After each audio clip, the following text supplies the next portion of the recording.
Olá, boa noite, sejam bem-vindos à Quarentena Literária do Grupo Editorial Record. É um prazer estar aqui com vocês hoje para esse bate-papo, esse encontro, né, em plena quarentena, nesse momento delicado. Nós vivemos uma pandemia com muitas mortes diárias que ultrapassam a casa dos 1.000 aqui no Brasil, né? É sempre uma tristeza. Às vezes a gente fica pensando, será que eu não estou num conto de terror, né? E meu nome é Carlos Henrique Schroeder. Hoje a quarentena literária da Record é dedicada ao conto brasileiro, tá?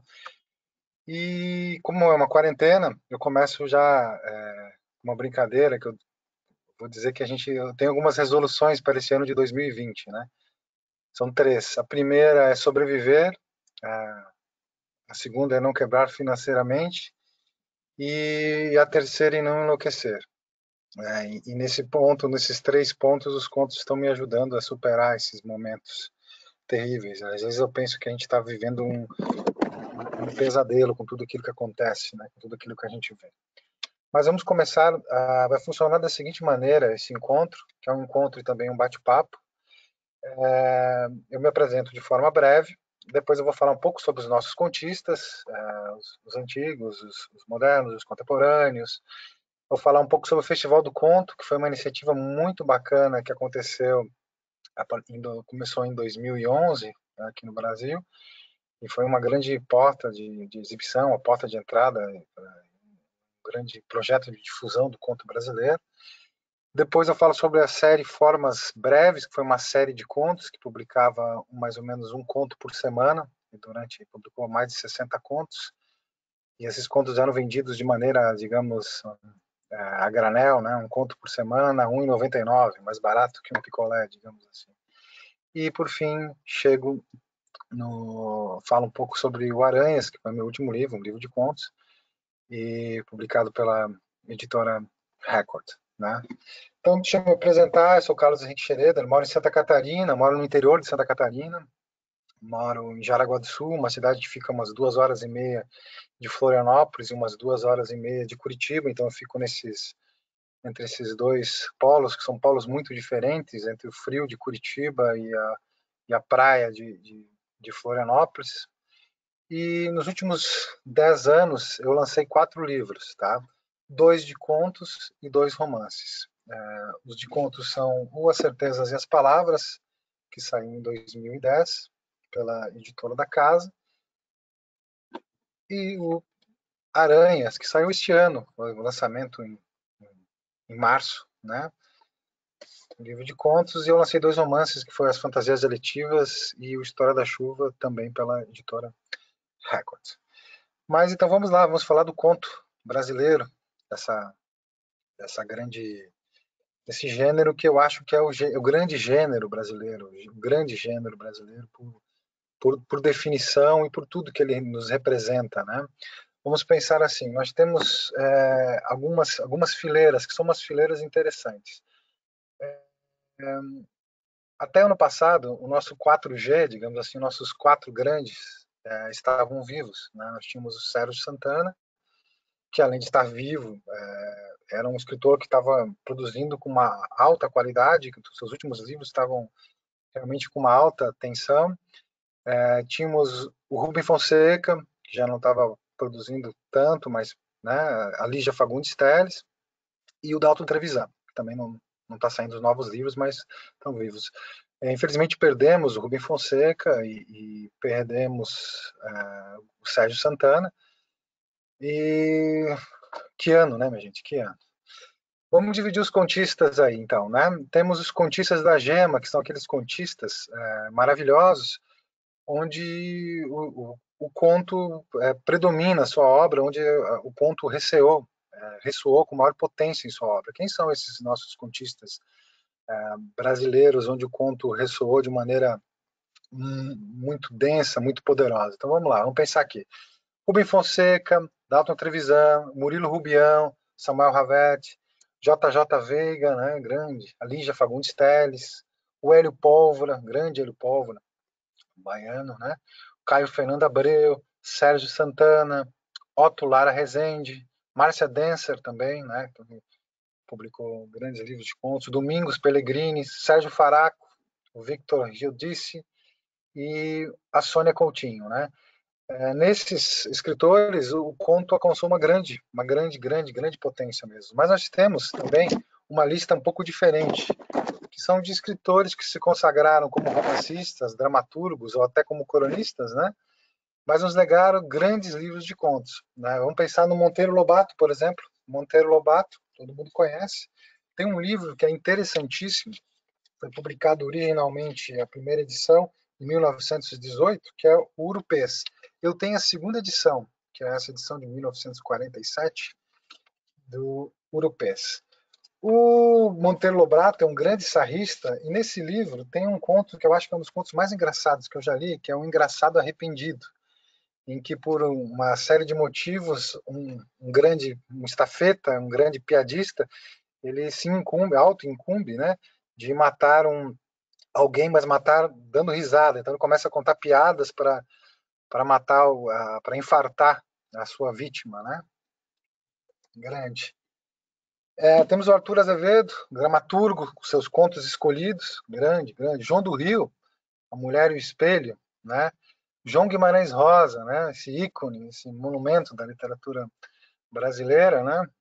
Mas ele, poxa, Sagarana é uma bíblia, né? E o Primeiras Histórias é um deleite de leitura, né?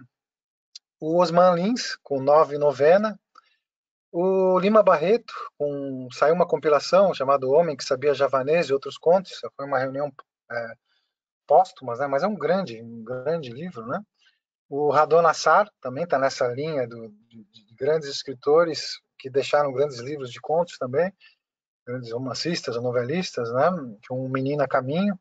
O João Gilberto Noll tem dois, né? Tem dois livros, embora seja conhecido como grande romancista por essa.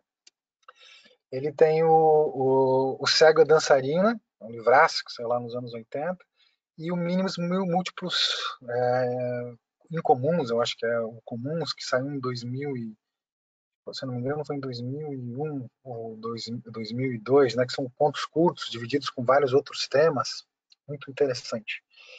E nós temos aqueles que são nossos escritores brasileiros, que são os grandes equilibristas, né, que além de exímios romancistas, são contistas exuberantes, maravilhosos. Clarice Lispector, né, que além de seus romances, saiu com Laço de Família, A Legião Estrangeira, A Felicidade Clandestina, nosso Machadão, Machado de Assis, super, mega, hiper romancista, mas, pô, papéis avulsos, várias histórias e relíquias da Casa Velha reúnem clássicos do conto, né? Clássico. E falando em Machado, que notícia maravilhosa que a Penguin Classics, né, lançou nos Estados Unidos o Memórias Póstumas de Brás Cubas, né? E esgotou no primeiro dia, né? Esgotou no primeiro dia, foi uma coisa espantosa. É uma coisa interessante assim, quando a literatura brasileira é bem divulgada, é bem trabalhada, né, no exterior, como aconteceu, está acontecendo com o Machado, já aconteceu em outros momentos com o Machado, como aconteceu com a Clarice Lispector, né? Ela realmente ressoa, realmente ela eclode, ela ocupa o espaço que lhe é realmente devido. Então a gente tem que parar de esquecer esse nosso complexo de vira-lata, de nos pautarmos pelo que vem de fora. Nós temos grandes escritores brasileiros, grandes contistas, grandes romancistas. Olha, se nós formos fazer, por exemplo, uma antologia do conto universal, juntando grandes contos, pô, a gente só do Brasil a gente poderia colocar a Caolha, da Júlia Lopes, o Machadão tem Alienista, o Alienista tem Teoria do Medalhão, tem O Espelho, tem Pai contra Mãe, tem Mário de Andrade, tem o Peru de Natal, nós temos grandes escritores, grandes contistas, né? Mas, infelizmente, isso é uma coisa que eu tenho que falar para vocês, por enquanto eu já estou falando, né? Depois a gente vai começar no bate-papo, eu vou responder perguntas de vocês, mas, infelizmente, grande parte dos contistas, essa é uma realidade que acontece, uma realidade bem brasileira, são os contistas brasileiros, principalmente os contemporâneos, né? São mal lidos, são mal resenhados, né? Não ocupam, não conseguem espaço na mídia, né? E até são subeditados, porque tem muitos livros, muitos contistas brasileiros, e a bibliodiversidade brasileira é enorme. Nós temos grandes contistas em todas as regiões, em todos os estados, e as pequenas editoras e médias, que geralmente dão vazão, que são sérias, geralmente dão vazão para isso, também não conseguem absorver tudo isso. E as grandes não apostam, né? Raramente apostam, né? Sai, poxa, ver uma grande editora lançar livro de contos é difícil, lança 1 ou 2 por ano. A Record esse ano já lançou 2 no começo do ano, um foi o meu, que saiu em março, e o do Marcelo Moutinho, saiu Rua de Dentro, também saiu pela Record em fevereiro, que é um livro muito bacana, um livro muito interessante, um livro centrado no Rio de Janeiro, uma fala sobre o cotidiano, sobre essas coisas maravilhosas que são da vida, né? Então essa é uma pena, né? Que é muito difícil um contista contemporâneo que sai com um livro novo, pode ser o melhor livro que tiver, conseguir ecoar, conseguir um espaço, seja na mídia convencional ou até nas redes sociais, né? Então são mal lidos, mal resenhados, é um problema estrutural. E tem a questão do colonialismo, né? O colonialismo que é estrutural, né? A gente fica, muitas vezes, a própria grande imprensa fica babando o que vem de fora. Saiu um livro recente aqui no Brasil, por exemplo, eu acho que é Cat Person, né? Todo mundo ficou babando, páginas e páginas do jornal, um livro de contos realmente mediano, tem dezenas de livros brasileiros publicados no mesmo período, com muito mais densidade, profundidade e qualidade. Eu sou entusiasta do conto brasileiro e nas últimas 2 décadas, eu acho que foram 2 décadas muito interessantes do conto brasileiro contemporâneo. Muita coisa bacana. Eu poderia elencar aqui sei lá, 30, 40 livros de literatura brasileira contemporânea, de contos, né? E o legal é que não. Pô, tem gente que tem a pegada realista, tem gente que tem uma pegada surrealista, tem de tudo. É uma coisa muito diversa, né? Vamos pensar aqui em tudo de bacana que rolou. Isso aqui é uma lista. Vou citar aqui alguns livros interessantes de contos que saíram nos últimos 20 anos, mas com certeza vou esquecer alguém, vou esquecer, né? Toda lista é por si própria incompleta, né? Então vamos lá, vamos pensar aqui, coisas bacanas que saíram nesses últimos 20 anos. O Pão do Corvo, do Nuno Ramos, né? O Pescoço Ladeado por Parafusos, do Manuel Carlos Caram, grande romancista, mas esse livro realmente é genial. A Cabeça, do Luiz Vilela, que é um monumento do conto mesmo, um mestre do diálogo, né? O Luiz Vilela. Né? O Vésperas, da Adriana Lunardi, grande livro.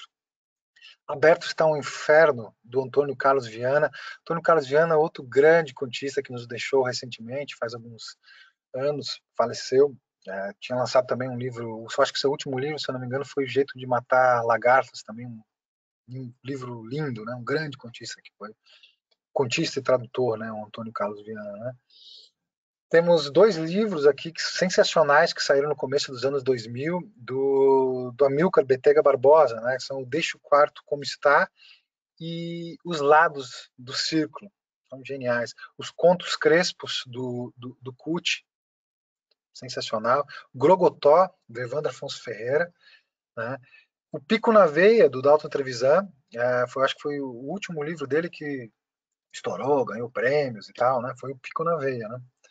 O Meu Amor, da Beatriz Bracha, é um livro maravilhoso também. O Paulo Scott, com ainda Orangotangos. Os Contos de Pedro, do Rubens Figueiredo. Uma Fome, do Leandro Sarmatz, né? Um livro bacanérrimo também. O Marcelino Freire, né? Que tem uma trilogia aqui que é uma porrada, né? Que é o Angu de Sangue, o Balé Ralé, Contos Negreiros. O José Rezende Júnior lançou um livro muito legal, que é o Pergunte para o Velho se Queria Morrer. O Sérgio Tavares, com o Cavala, até ganhou o prêmio SESC de Literatura. Depois eu quero falar um pouquinho sobre o prêmio SESC de Literatura, que é um grande funil, um grande difusor também do conto brasileiro. Né? O Marcílio França Castro saiu com 2 livros bem bacanas, né? Com Breve Cartografia de Lugares Sem Nenhum Interesse e o Histórias Naturais, eu acho que saiu faz uns 2, 3 anos também, que é um baita livro. Né? O Alain da Rosa, o Reza de Mãe, uma perspectiva muito interessante da periferia, da realidade. O Sidney Rocha, com o Destino das Metáforas. O Homem Burro Morreu, um livro engraçadíssimo do Rafael Sperling, né? A Natália Borges Polés saiu com o Amora, um livro que agora está sendo traduzidíssimo, um livro premiado também, um livro muito bacana. Conceição Evaristo, Olhos da Água. Carol Rodrigues, Sem Vista para o Mar, grande livro, né? O Sérgio Santana, só nesses últimos 20 anos, nessas 2 décadas, saiu com 3 livraços, assim, né? O Voo da Madrugada, que é um clássico irrefutável, né? O Homem, Mulher e Anjo Noturno, né? Sérgio Santana, que perda, né? Alguém que estava na máxima potência produzindo ainda, né? E sempre daquele jeito, né? Provocador, uma literatura de deslocamento, né? Uma literatura de confronto, né? O Sonho Interrompido por Guilhotina, do Joca Terron, interessantíssimo, tem uns contos muito legais, né? Carne Falsa, da Patrícia Galeri. Esse aqui é o Carne Falsa.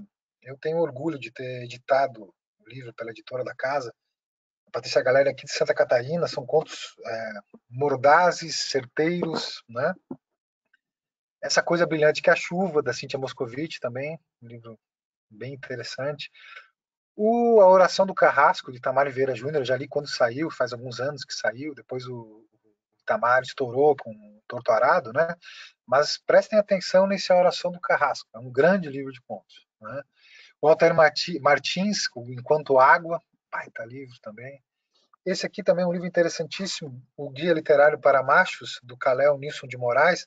Não se apeguem ao título, né? O título já é uma provocação, o livro todo é uma provocação.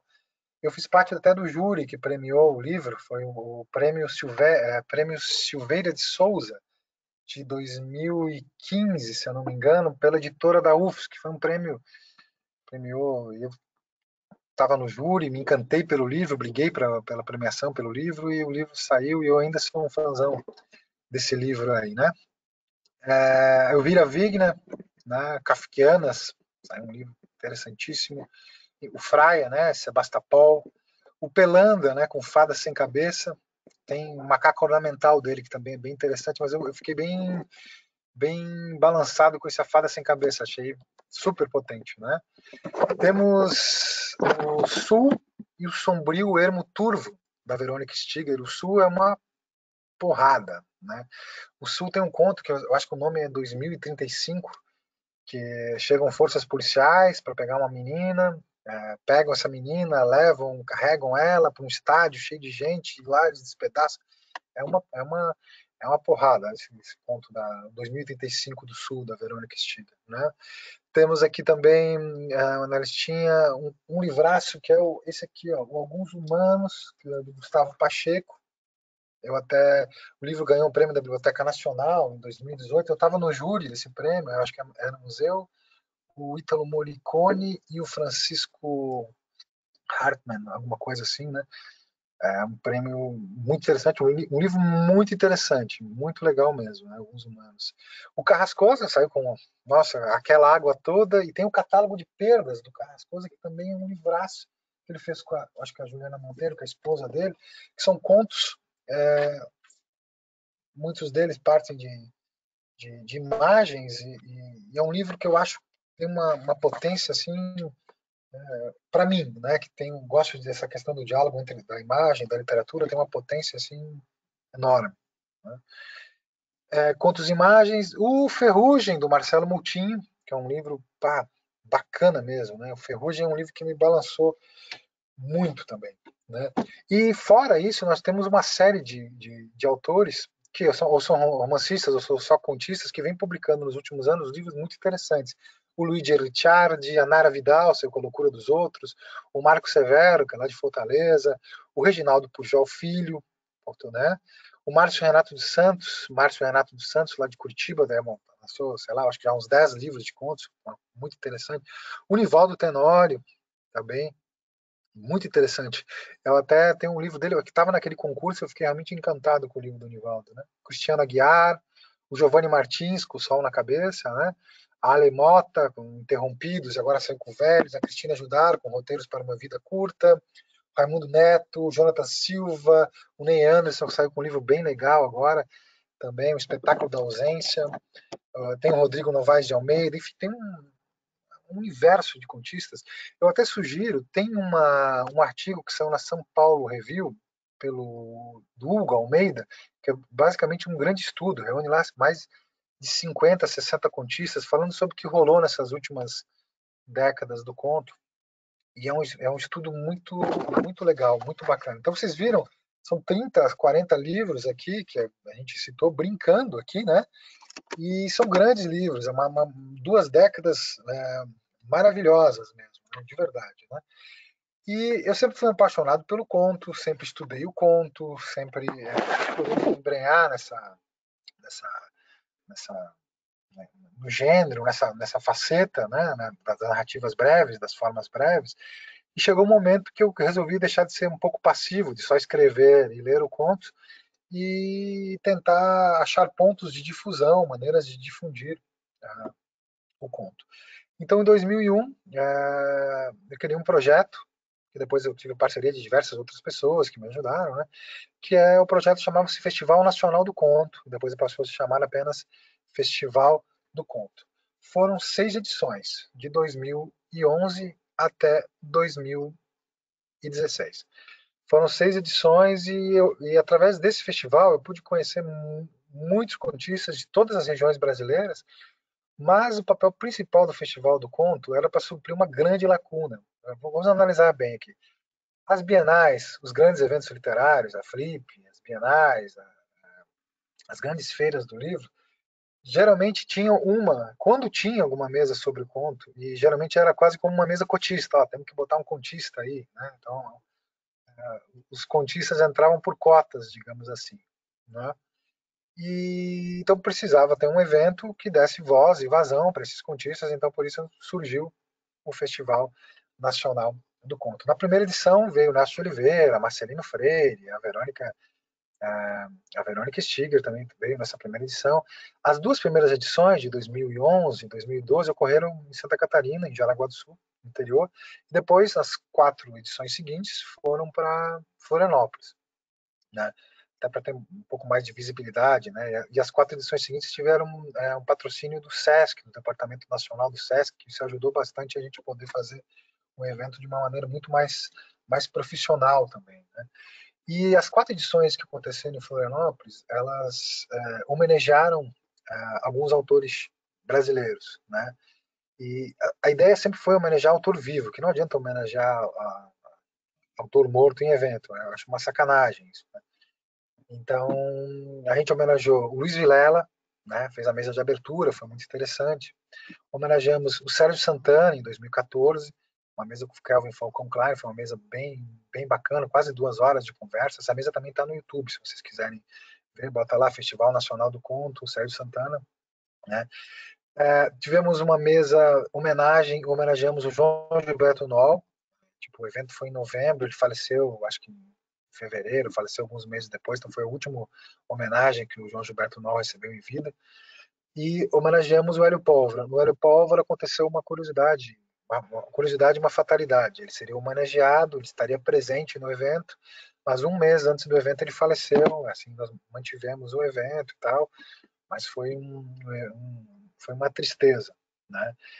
E o Festival do Conto mostrou, assim, se vocês conseguirem acompanhar essas mesas no YouTube, mostrou para a gente como é carente essa discussão, né, do conto, como é a grande carência, essa lacuna, né, de eles não terem voz para onde falar sobre seus livros, falar sobre teoria, falar sobre a prática, falar sobre os seus contos de cabeceira, né?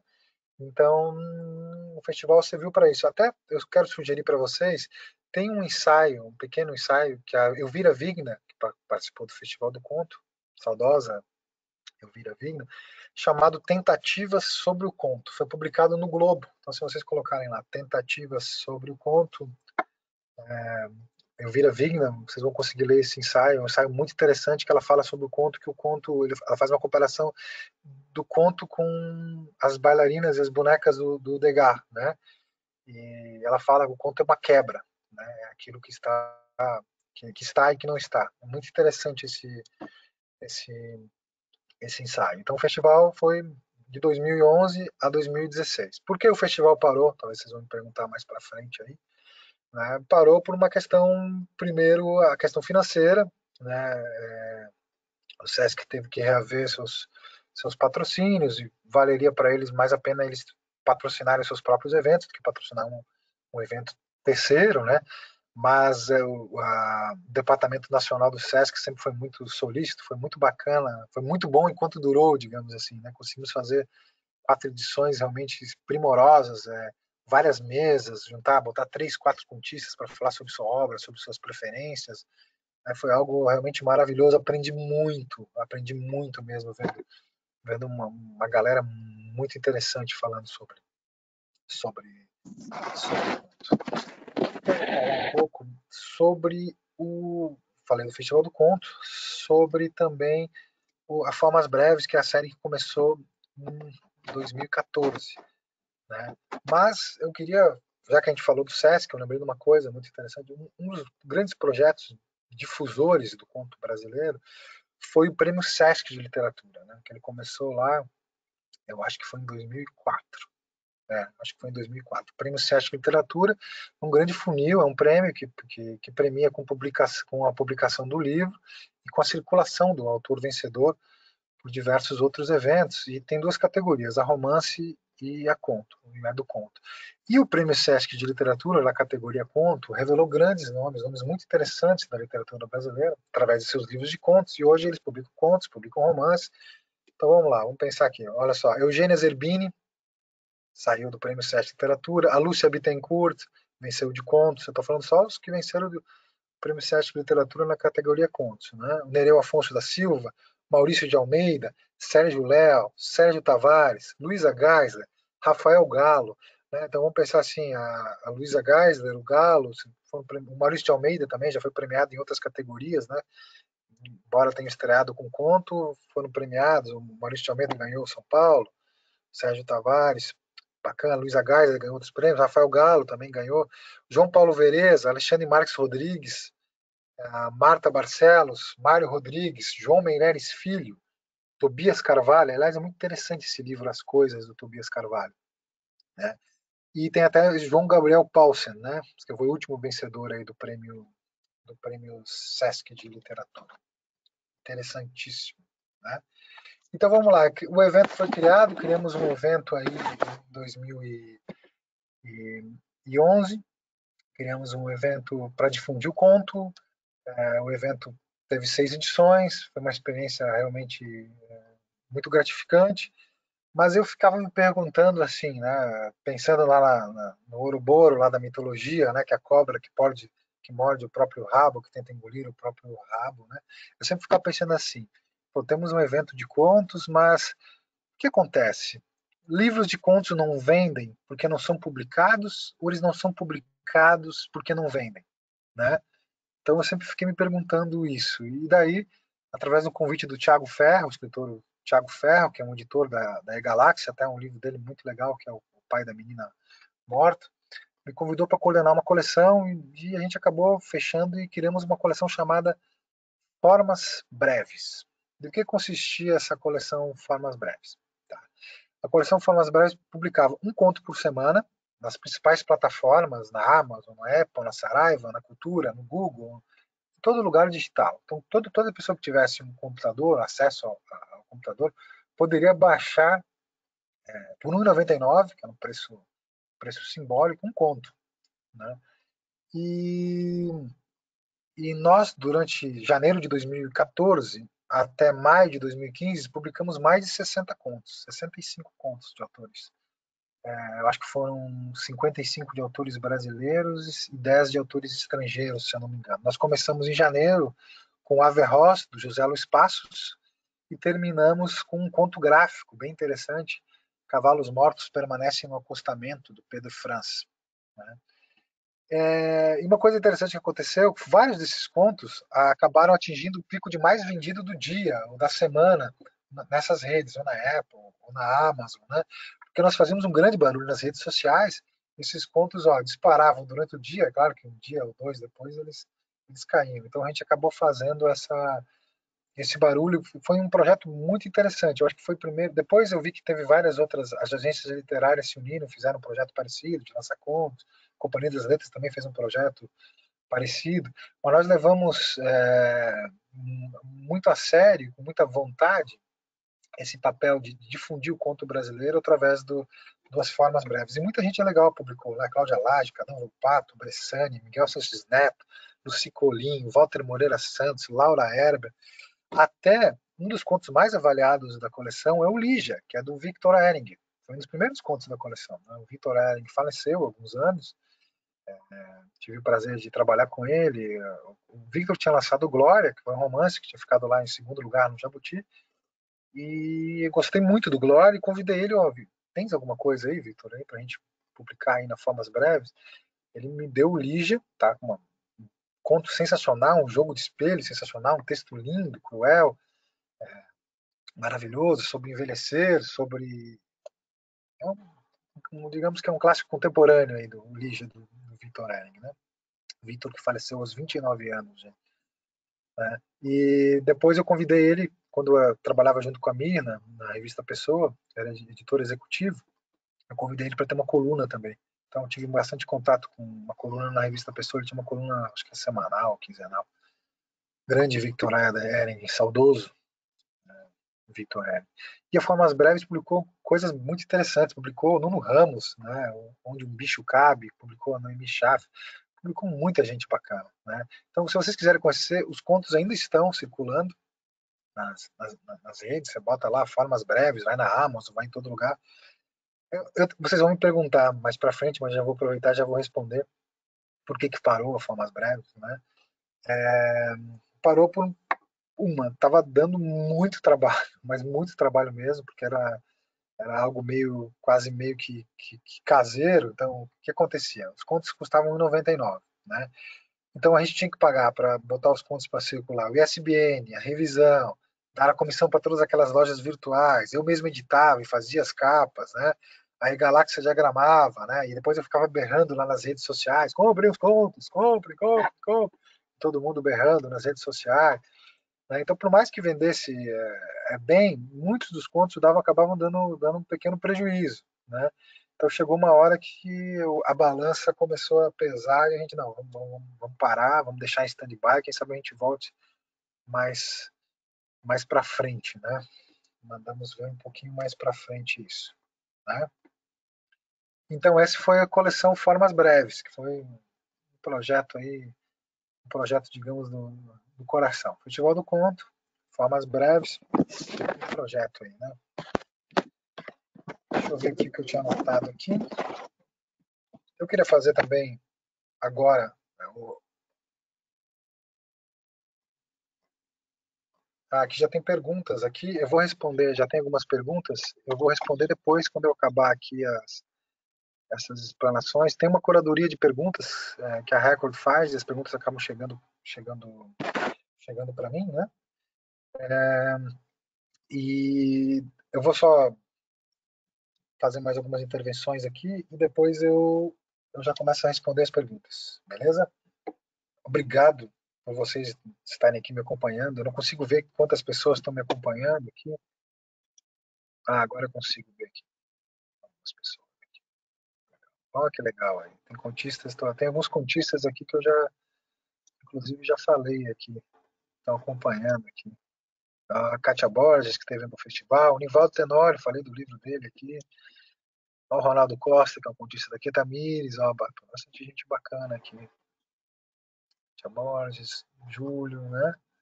O Hernani, o Diego Pansani, aí, bem interessante. O Carlos Sato, o Caléo, Tony Baltazar, o André Salviano, a Lemota, falei aqui dos livros dela, tem um pessoal muito bacana aqui participando.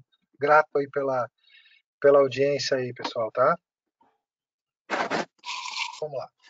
Vou falar um pouquinho aqui, para dar sequência aqui, então, eu queria aproveitar a gente está celebrando o conto brasileiro aí, né, para homenagear, faleceu Rubem Fonseca, faleceu o grande Sérgio Santana, mas vivos nós temos a Lígia Fagundes Telles, que nem tenho o que dizer, e temos o Dalton Trevisan, que é um contista, é outro mestre do conto. Eu separei, o Dalton Trevisan ganhou 4 Jabutis, ganhou o prêmio Camões, ganhou o prêmio o Portugal Telecom, né? lançou mais de 40 livros, né, o Dalton Trevisan. Eu vou mostrar os que são da minha predileção aqui, né? Cemitério de Elefantes, clássico. Pico na Veia, outro grande livro do Dalton. Aqui diz aqui, até tem uma definição bem legal do conto, que está no pico na veia, né? Aqui, ó, um bom conto é pico certeiro na veia. Grande Dalton Trevisan. Abismo de Rosas, O Rei da Terra, Pássaro de Cinco Asas, Busca de Curitiba Perdida, A Faca no Coração, A Guerra Conjugal, claro que não vai faltar o Vampiro de Curitiba, né?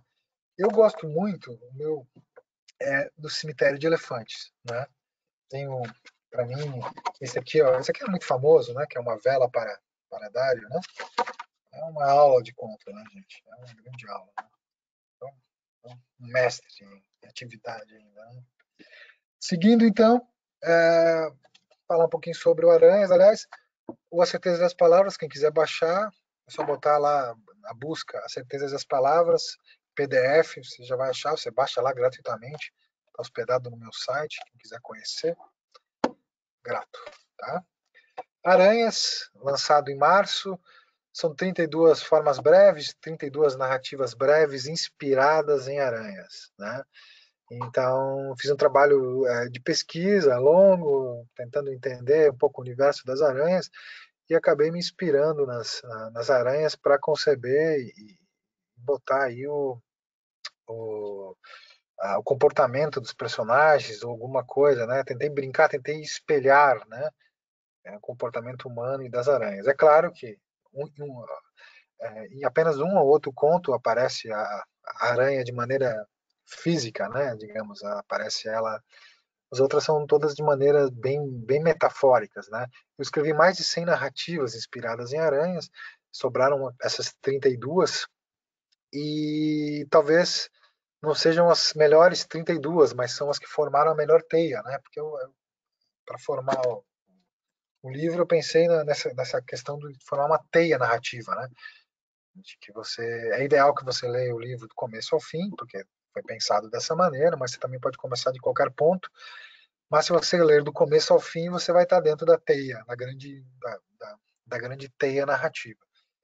É um livro que me deu muito prazer, eu gosto de me desafiar enquanto narrador, acredito nisso, né?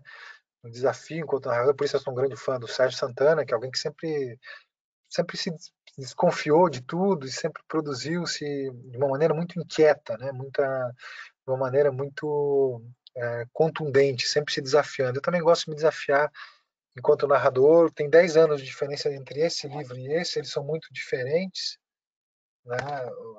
Os dois livros. E o livro lançou em março, saiu, já teve algum barulho e tal, e estou gostando da repercussão, as pessoas estão gostando, estão lendo, tem gente que gosta, tem gente que não gosta. Né? Tem uma coisa muito interessante isso, eu estou vendo aqui que o público que está participando aqui, em sua grande maioria também escreve, são escritores, né? E então tem uma coisa muito interessante, eu vou falar, que é a questão dos prêmios, né? Essa questão dos prêmios literários. Já é difícil para quem é contista publicar o livro, divulgar o livro, né? E depois ainda chega numa outra peneira que são os prêmios literários. E nos prêmios literários, eu já fui júri de vários, você tem que lidar com os outros júris, e cada júri, né, quem escolhe o júri são os curadores, né, dos prêmios. E cada júri tem suas características muito próprias, né? Tem júri que é mais conservador, tem jurado que é mais conservador, tem jurado que é mais progressista. Isso tudo se reflete na maneira de julgar o livro, de julgar a obra, né? Então, quando você vence um prêmio literário, né, o livro vencedor é um reflexo do seu júri. Não quer dizer que é o melhor livro do ano, né? É um reflexo do júri, para aquele júri, naquele momento, pareceu que era o livro mais adequado, mais interessante. Então tem essas questões, né? E, como tudo na vida, tem os conservadores, os progressistas, o centrão, né? Na literatura é a mesma coisa.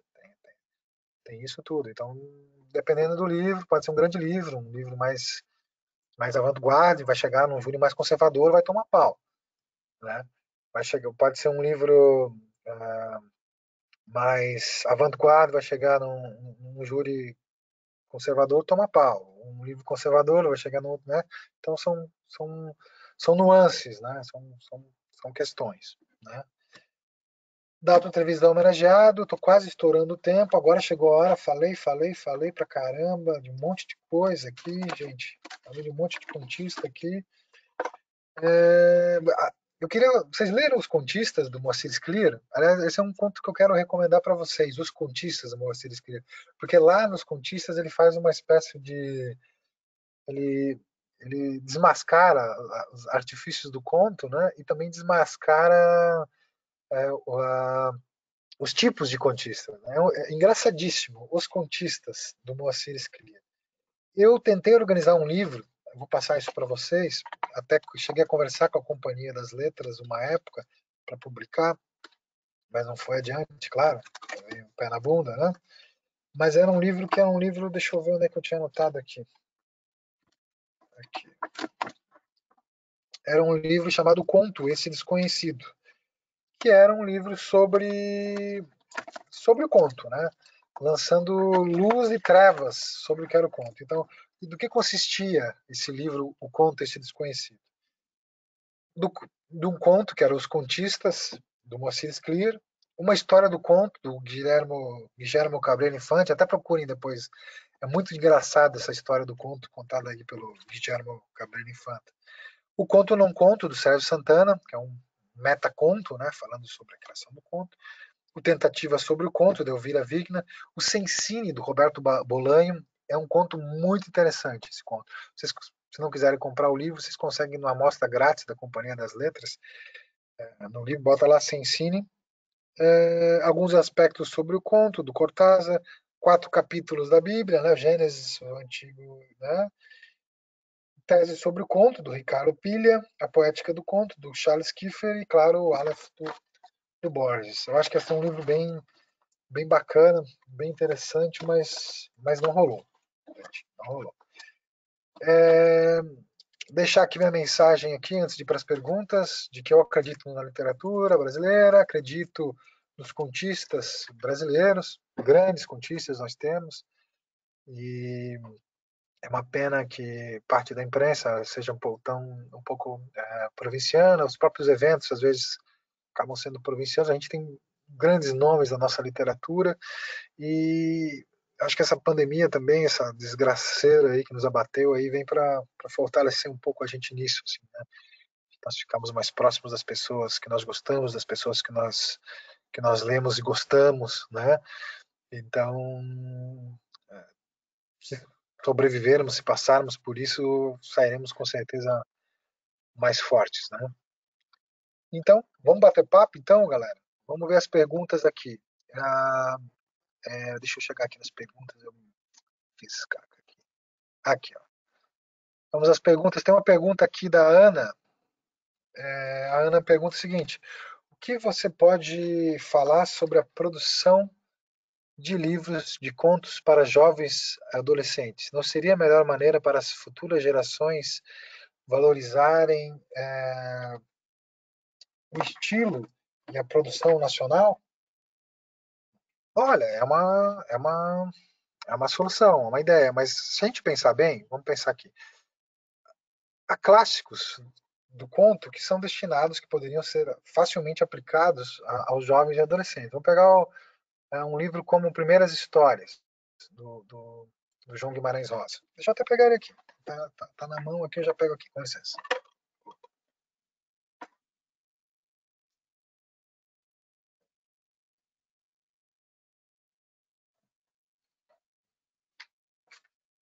Aqui, vamos pegar aqui, ó, as Primeiras Histórias aqui, ó, do... Tem um monte de conto muito legal aqui, né? O Cavalo que Bebia Cerveja, que é uma delícia. O Soroco, Sua Mãe e Sua Filha, né? A Terceira Margem do Rio, As Margens da Alegria. É um livro, o Primeiras Histórias é um livro menos sisudo, assim, digamos, que o Sagarana, né? Então é um livro que o Machado também, né? Tem contos que são são uma delícia para jogar para os jovens, né, os jovens adultos, adolescentes. Um Apólogo é divertidíssimo, tem contos. Acho até o Alienista, né? Se nós pegarmos lá a história do Simão Bacamarte, né? E até ele diz assim, tem uma frase no começo do Alienista que diz assim, que a única coisa que ele confia, eu acho, é a ciência, a única coisa que presta é a ciência. Está bem no começo do conto. Isso serve para os tempos atuais aí, né? Então, dentro dos nossos próprios clássicos da literatura brasileira, temos grandes portas e janelas para chamar para os nossos jovens, para os nossos adolescentes, né? E é uma porta interessante, né? Outra pergunta aqui, do Patrésio. Vamos lá. Qual o conselho que você dá para quem quer publicar e está fora dos grandes centros, né? Eu acho que até é uma coisa bem relativa isso de estar num centro ou não estar num centro, né? Porque eu acho que as fronteiras meio que caíram agora com a internet, né? As fronteiras já são um pouco mais diluídas, mais líquidas, né? Você estando na rede, você acaba estando conectado. Eu também moro longe, moro em Jaraguá do Sul, fica no norte de Santa Catarina, uma cidade de 170 mil habitantes, é longe de qualquer centro, né? Mas eu vou, já que me pediu um conselho, né? Está fora dos grandes centros. Você me diz assim, qual o conselho que você dá para quem quer publicar e estar fora dos grandes centros? Eu acho que você tem que achar uma editora, sobretudo, se você está começando. É um jovem autor, vai ser seu primeiro livro. Esse seu primeiro livro é um livro de contos. Tem que achar uma editora que seja parceira, que acredite no seu livro, né? E existem várias editoras hoje, pequenas editoras, que têm projetos interessantes, que dá para você chegar e daí por diante, né? Mas como é o primeiro livro, você tem que, né, vai ter que dar a cara a tapa, né? Se você quer entrar numa grande editora, é muito difícil ela investir num autor que seja o seu primeiro livro, né? Isso acontece no Prêmio Sesc de Literatura, mas é porque é um prêmio, o Sesc compra parte da tiragem, daí por diante. Mas há alternativas bem interessantes com pequenos, procurar o Editor 8,5, a Patois, procurar a Moinhos, é uma editora muito legal também, procurar editoras que tenham uma política de estar de portas abertas. Talvez você tenha que comprar no começo uma partezinha da tiragem para fazer uma impressão, sei lá, 50 livros, né? Alguma coisa nesse sentido, para você passar essa barreira, né? E o mais importante de tudo é continuar escrevendo e acreditar no seu próprio trabalho, né? A literatura tem, até gosto de falar, não importa o quanto você bata, mas sim quanto você aguenta apanhar, porque você sempre apanha. Você lança um livro, apanha, ah, lança outro, apanha. Então é quanto você aguenta de tomar porrada sem desistir, né? Então, eu acho que você tem que procurar entender o seu nicho de mercado também, entender, pô, eu sou um contista, escrevo contos, porque eu vou falar uma coisa que é sincera, assim, a literatura brasileira contemporânea, ela é consumida por leitores avançados e também por outros escritores, né? Então é um nicho muito específico, um nicho bem específico mesmo. Se a gente pensar, é muito difícil vender, né, os livros de literatura brasileira contemporânea, é muito difícil mesmo, né? Ainda mais se tratando do conto, né? E eu até queria ter um caso muito curioso, o norte-americano lá, o John Cheever, lá em 1978, lançou a reunião de suas histórias, né, dos seus contos, né, e vendeu 125 mil exemplares de capa dura, né, um best-seller enorme, assim. E me parece que os americanos são mais acostumados, têm menos preconceito com o gênero conto do que o Brasil, né, o brasileiro, né. Lá vende, tem a Lydia Davis que vende, o George Sanders, que é um grande contista norte-americano também, lá vende. Aqui é muito difícil. O Rubem Fonseca, a Lígia vende livro. Sérgio Santana vendia também, não vendia muito, mas vendia. É muito difícil, né? Fazer. Mas não pode desistir, cara. Tem que acreditar no seu texto, ler cada vez mais, ler muito e ir para frente. Outra pergunta aqui da Tamires. Quem você considera o maior contista contemporâneo brasileiro? E qual livro de contos você indica para quem está começando a escrever esse tipo de textos? Contemporâneo seria quem está, a gente pode colocar o contemporâneo em quem está vivo, né? Era o Sérgio Santana, que era o grande contista, faleceu agora, né? Faz sei lá, 30, 45 dias. Mas a coisa mais interessante é que o Sérgio, ele estava saindo com grandes livros nas últimas décadas, né? Por exemplo, o Dalton Trevisan é nosso contemporâneo também, está vivo, né? Ele não está mais lançando, mas faz tempinho que não sai um livro novo, a Lígia também, tá? Mas é um grande, é um grande nome, né? Então eu acho que valeria a pena começar por esses grandes aí para entender, porque vamos pensar assim, a literatura existe uma linha do tempo na literatura, né? Existe uma timeline, né? Então ninguém vai inventar a roda. Então é muito importante conhecer a consolidação do gênero, né? Conhecer a literatura brasileira. Eu acho que você tem que ler o Dalton, a Lígia, e tem que ler esses caras aí, Dalton, a Lígia, o Sérgio Santana, para entender onde você fica nisso, o que você pode absorver deles de interessante, né?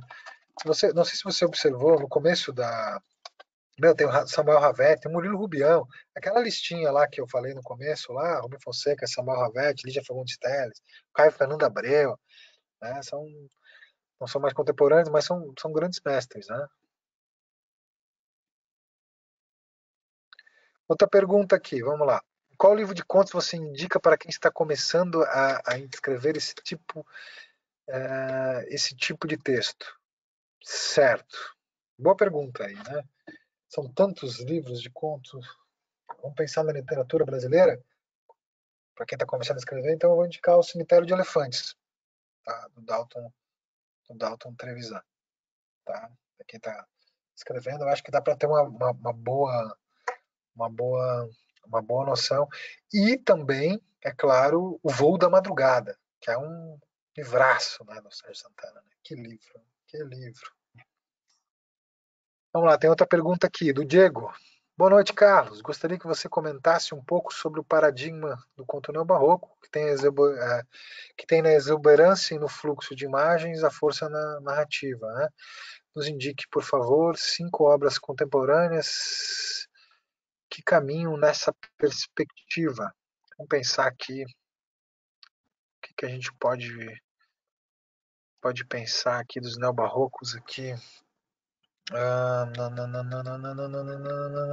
É boa essa pergunta, né? Agora vai fazer.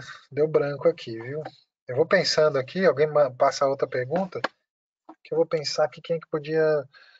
Contos aqui. Tô até olhando na minha listinha aqui, quem que a gente podia chamar nessas aí.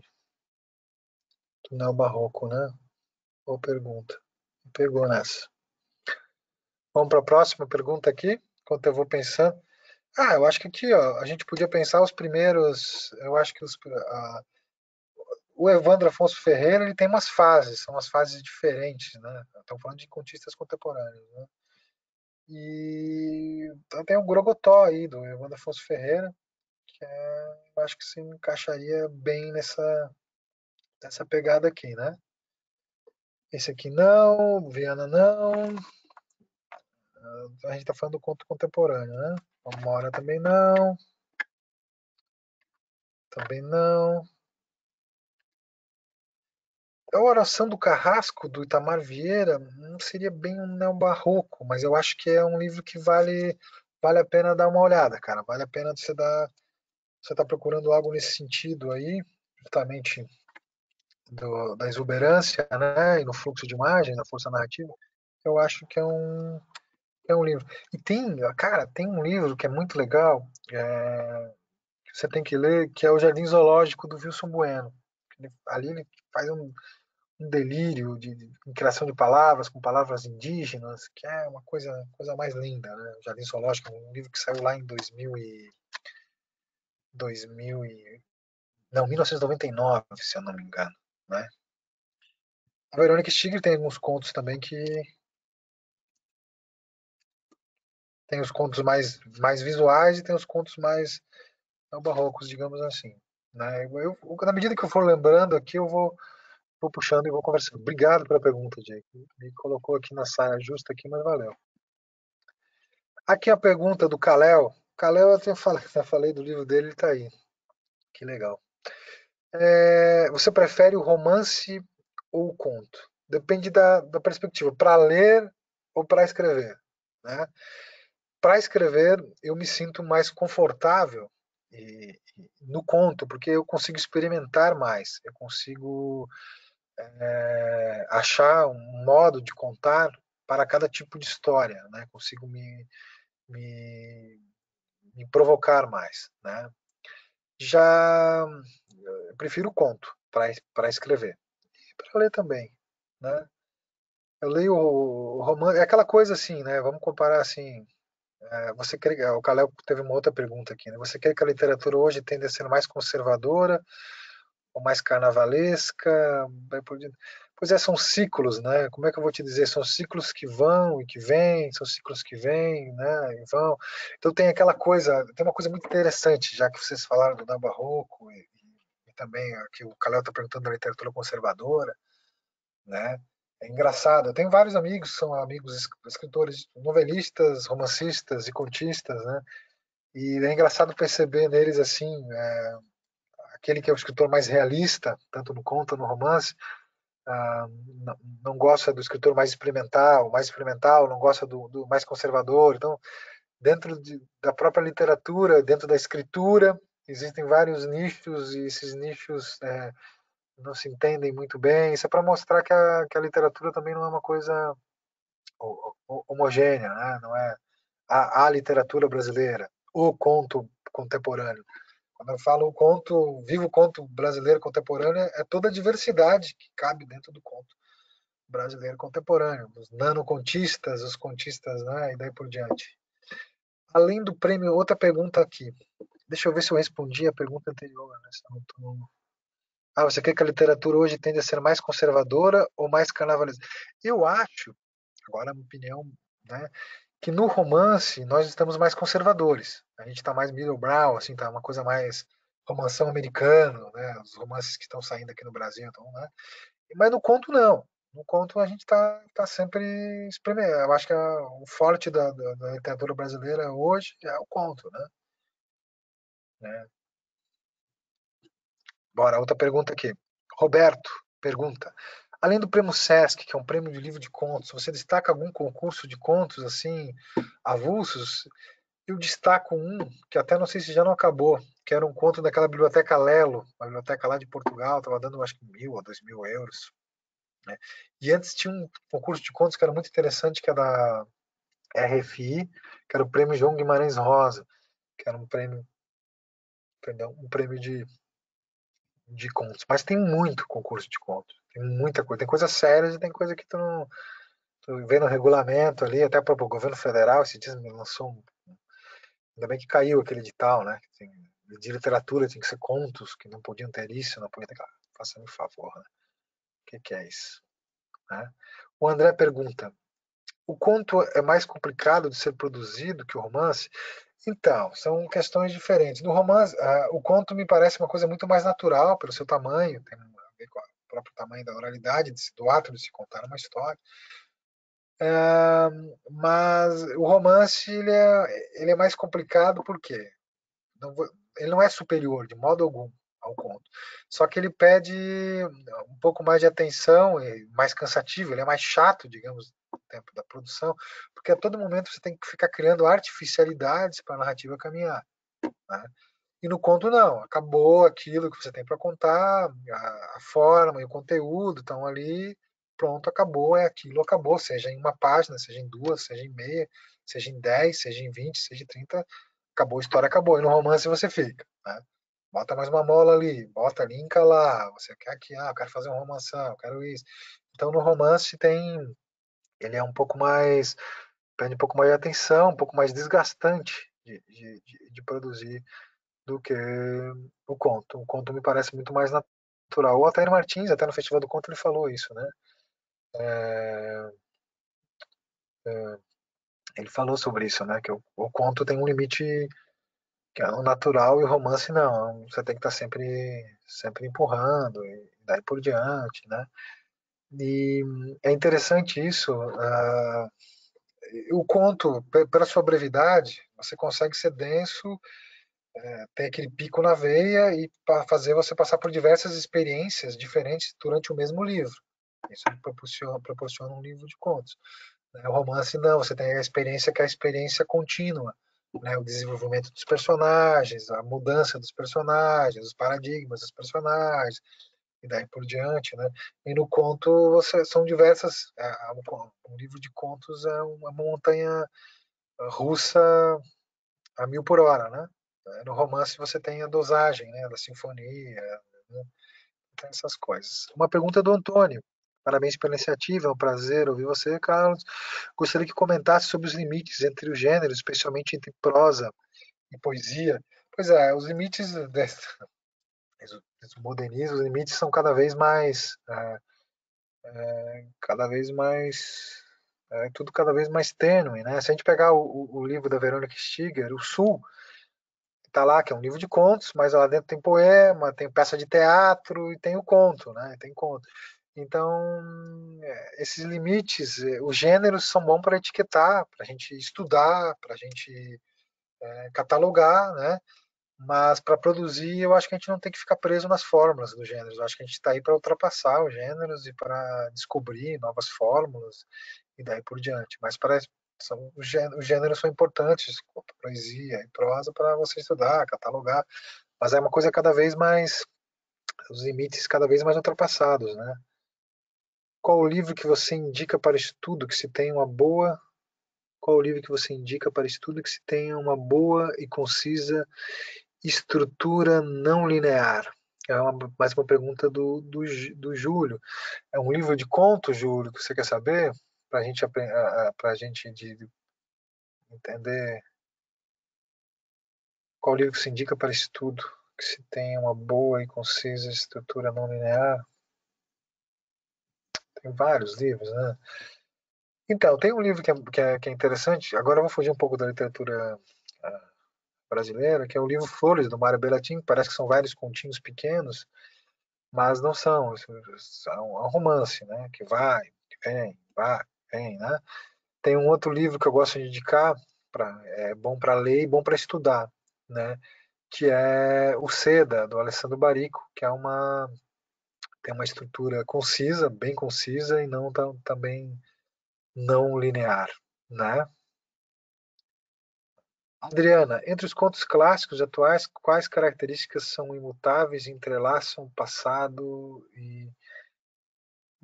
e atualidade? Eu acho que a característica principal, uma característica que é imutável, obrigado pela pergunta, Adriana, é justamente essa investigação do que é ser humano, né?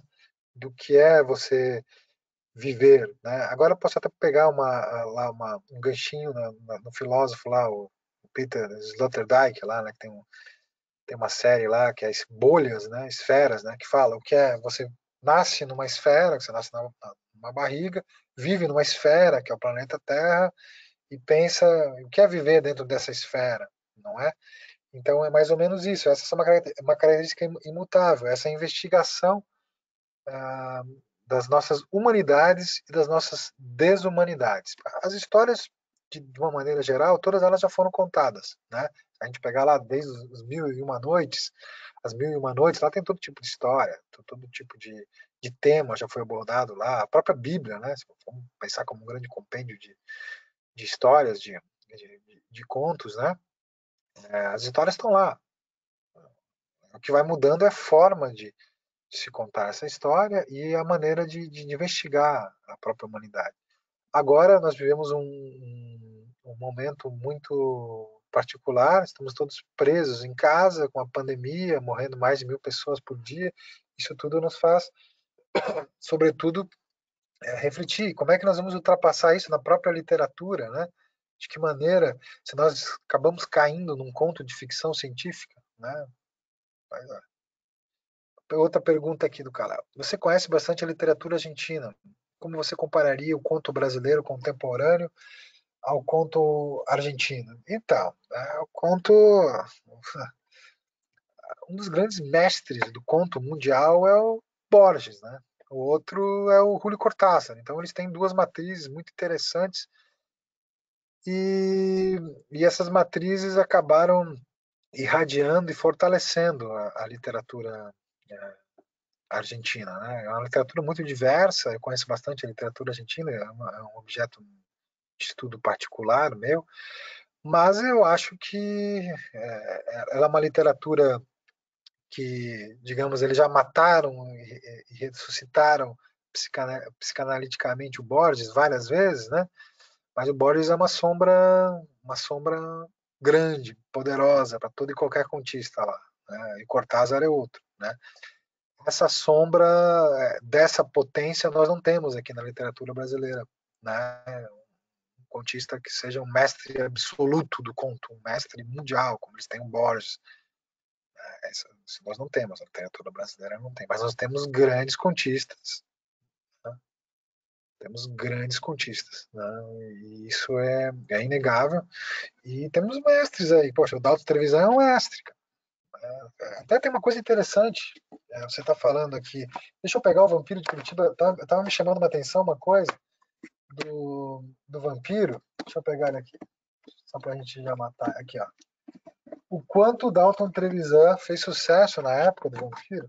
Você pegar a orelha do cara aqui, ó, olha aqui, ó. Quem estava falando desse livro? The New York Times Book Review, Library Journal, New York Times, Forecast, Boston Globe, New York Times Book Review de novo, Los Angeles Times, World. Então, é um cara que teve uma grande ressonância, né? Tamires, no seu novo livro, por que você escolheu uma aranha como elemento de ligação? Na verdade, a aranha, eu quis criar, emular, né, uma teia, né, criar uma teia. O que acaba ligando os contos, todos os contos que estão no Aranha, tem um conto que acaba fazendo uma ligação lá, que é uma aranha, a aranha armadeira, que é uma aranha muito perigosa. Uma aranha venenosa, uma das aranhas mais venenosas do mundo, uma aranha muito agressiva. Se vocês puderem procurar ali, bota no Google ali, armadeira, aranha, vocês vão ver que é uma aranha que tem uma característica bem agressiva. E quando eu mergulhei no universo das aranhas, eu quis emular essa questão da teia narrativa, construir uma teia narrativa, mas que tivesse uma aranha que fosse a aranha preponderante, digamos, a aranha rainha, e essa aranha é a armadeira. É ela que acaba ligando todos os contos. E a aranha madeira tem várias características. Ela é agressiva, ela se arma, ela tem uma super territorialista também, caça-noite. Então são vários elementos que eu uso para fazer essa ligação, para construir esse universo. O Aranhas, interessante, saíram várias resenhas, né, do livro Aranhas, né, e teve uma que foi uma resenha até que foi um pouco polêmica, sei que a gente não deve comentar as resenhas e tal, que a resenhista da Folha, lá, que foi Vivian Lando, ela achou que tinha que ter mais histórias de aranhas, histórias realistas de aranhas, né, e que as aranhas não deveriam estar metaforicamente apenas no livro, né, então, cadê as aranhas? Ela meio que se pergunta com essa resenha. Mas a literatura, como diz o Ricardo Pilha, no Formas Breves, lá no Tese sobre Conto, a literatura se faz, sobretudo, no conto, com subtendido, com a alusão, né, com aquilo que não está dito, com aquilo que não está implícito, né, e tal. Então é isso, né? Então é um livro sobre aranhas, mas sobretudo sobre humanidades, né? O Aranhas.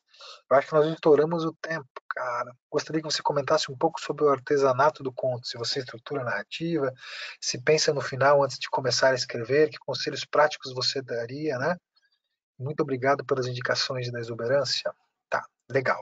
Vamos pensar o seguinte: só tem duas maneiras de você escrever contos. Só tem duas maneiras.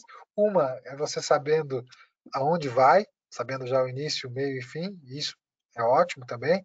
E outra, você começar e não saber onde vai, e você vai dando vazão e vai seguindo a sua própria intuição, né? Porque o que é escrever? Você vai se deparar com uma página em branco e de lá você vai ressuscitar os seus próprios, digamos, seus fantasmas, os fantasmas dos seus personagens, vai usar tudo que você tem para criar um outro universo, para criar uma narrativa, né? O que é um conto? É um recorte preciso de algo, né?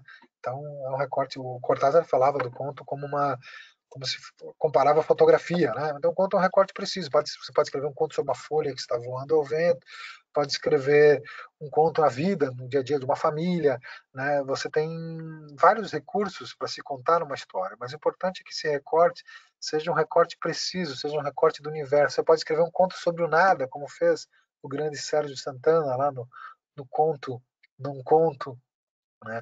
Você pode escrever contos surreais, como o Murilo Rubião, falando sobre o absurdo. Então, é você e a página, você vai ter que dar vazão, né, às suas próprias obsessões, né? Porque escrever é uma espécie de esquizofrenia, né? Você vai dando voz a outras vozes e essas vozes vão ganhando também um pouco de vida e por fim você tem que pôr ordem nesse caos e vai narrar. Então eu acho que tanto faz saber onde vai chegar quanto não saber onde você vai chegar, onde você está chegando, né? O importante é que você conclua o texto e volte várias vezes, leia, releia, releia, releia, que essa é uma artesania do conto, né? Até ficar como realmente uma joia lapidada, né? Ficar com um conto, né? Ler e reler, ler sempre, reler, não ter preguiça, né? É artesania, pegar a joia bruta ali e você vai lapidando uma palavra, né? Troca a ordem das frases, testa, leia várias vezes para você mesmo, para ver dicção, entenda os personagens, né? Não é você que está escrevendo, né? É você que está escrevendo, mas não é você que está essencialmente narrando. Está escrevendo um conto que a personagem é uma prostituta, ela não fala como você, ela não tem a mesma motricidade que a sua. O corpo dela se move de uma maneira diferente. Ela tem uma ginga diferente, ela tem um olhar, uma visão de mundo diferente. Então você tem que realmente se transmutar, pegar a sua memória, né, e transmutar, transformar em outra coisa, pesquise, escute, né, esteja na rua, escute o que as pessoas falam, né. Até a Verônica Stigler tem um Delírio de Damasco, que é um livrinho de contos, pequenas histórias que ela pegou coisas que escuta na rua, né, coisas que pegou na rua. Então esse que é o interessante, né, você transmutar por ordem no caos e pá, fazer fazer as coisas realmente acontecerem, né? Então você tem que estar é isso, né? Então tá, gente. Essa foi a última pergunta.